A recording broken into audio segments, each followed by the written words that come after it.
If you're learning cybersecurity, you've probably heard of tools like Aircrack-ng or Wavemon, but have you ever wondered how Linux communicates with your wireless adapter? Before you can put that adapter into wireless mode or change the channel or even inspect that wireless hardware, there's one tool that you need to understand, and we're supposed to.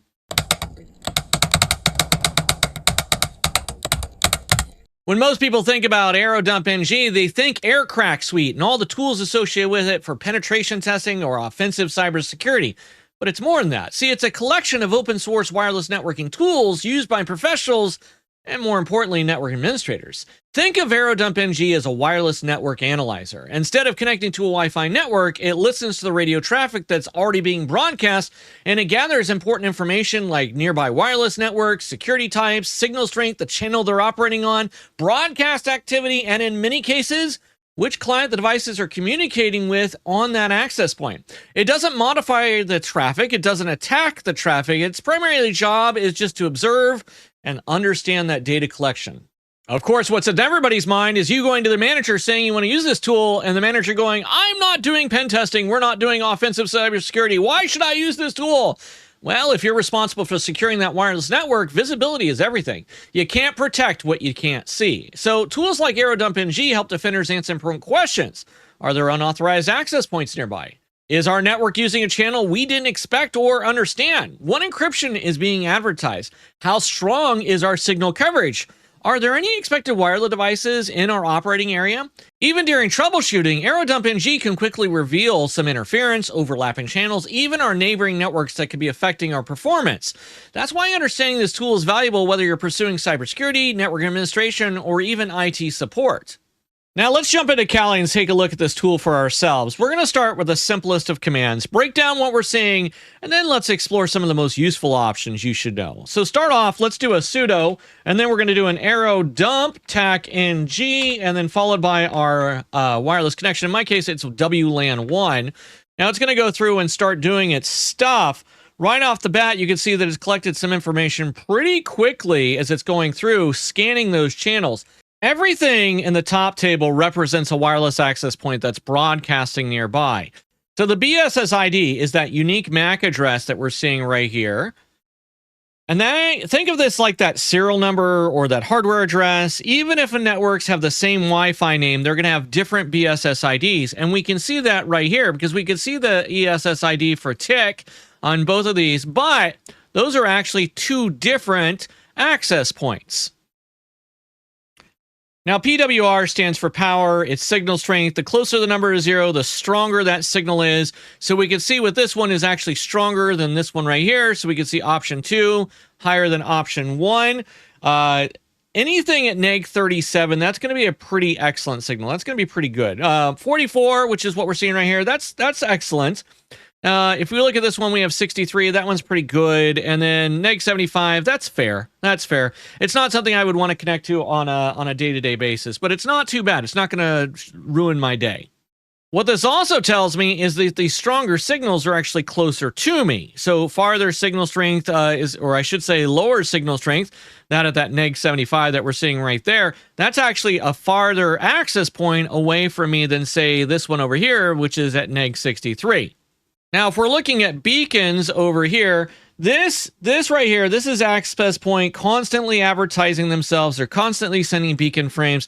This shows me how many beacon frames Airodump-ng is captured from each network. Now, generally, the longer you let this scan run, the higher those numbers are going to be. And it's still running right now, but we're not seeing a lot from it. Now, the data option right here, this shows me the number of data packets that have been observed in the network. And we can see 4 over here. We've seen 6 over here. The higher numbers usually indicate that there's more wireless network activity going on. Then we have that NS right there. Let me get rid of all that. This one right here. This is simply showing you how many data packets are being sent every second. So since we're all zeros across the board, there isn't much activity going on within this network. Now, CH, this is the wireless channel the access point is operating on. And you'll notice that almost all of them are on 10. So knowing that channel, it's useful for troubleshooting interference or monitoring our network problems. It is a little bit concerning that every last one of them is on channel 10, but, you know, it's not so unusual that we're worried about it, especially since we're not seeing a lot of data going across the board. All right, before you become today's Wi-Fi detective of the century, if you want to learn more about wireless security, I've linked my favorite wireless penetration course in the below description. It'll teach you a lot more than what I can squeeze in this one little video. And if you use my affiliate link, I earn a small commission, no extra cost to you. It's great because apparently collecting USB Wi-Fi adapters has become my personal obsession. The MB is going to show us the maximum data rate allowed. And I want to point out this one right here is only 65, where everything else is 320, 360, right? This shows us that those higher numbers have higher data speed rates available to them. So generally speaking, larger numbers, they support higher wireless speeds. We don't need to go into deep with it for where we're at right now, but just understand that if I wanted some really high-end data speeds, I'm probably not going to go with this guy right here. It's probably not going to matter or be able to hit those data speeds that I want, especially if I'm trying to do anything fun. Now, the cipher over here, we can see almost everything is on CCNP. CCNP is the base for AES encryption. This is great. This is what we want to see. Now, if we saw something else, we would not be liking that. But CCNP is what we want when we're talking about this type of encryption, this type of cipher, when we're talking about our wireless network. All right, then we have auth. The auth thing, that's going to tell us how our clients are going to authenticate. So is it a pre-shared key? That's where PSK comes into play. Is it SAE? So SAE means it's usually on WPA3's newer authentication method, also called the Dragonfly handshake. That's something we really want to see across the board. And then we have CMAC. This is used with certain management frame protection failures.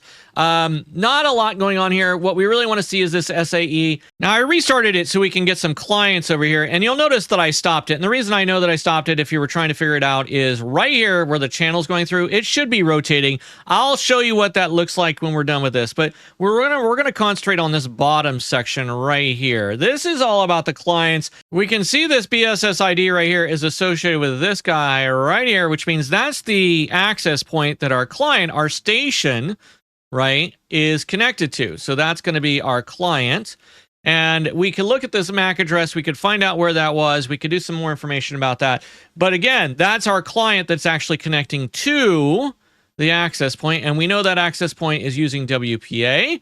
We don't see a cipher on it. We don't see an authorization either. And that's probably because I just stopped it in the middle, but I guarantee it's got one.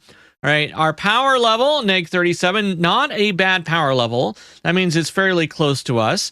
Then we can see our rate. This shows this transmit and receive data rates between the client and the access point. Not too shabby. We can see lost indicates the packets that weren't successfully received. And again, I stopped this so that because it would continue to cycle through this. And again, I'll show you that in a minute, right? But we're seeing 0 lost in that tidbit of information. That's really good. And then frames. This tells us how many packets have been captured by the client. In this case, we've only got 1. Now we have notes and probes, and these columns, they're going to display some additional information if there is any, like the networks the device is actively searching for as it was going through. Okay, so let's clear this out. Let's see what this looks like in real action now. Let me go ahead and run this again.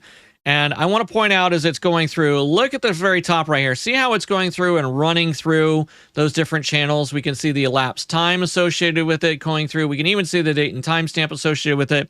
And it's going through and it's looking to see what's going on. Here is that same access point that it was connected with. And I told you, there's that cipher, there's that authorization associated with it. But our clients are continuing to disappear. They're continuing to go offline and stop seeing it because we're picking up. It's actively scanning. It's continuously going through and saying, hey, what's out there? What's going on? What's all this? So just in a few seconds, right, we've discovered a multiple nearby wireless networks. We've identified the security settings.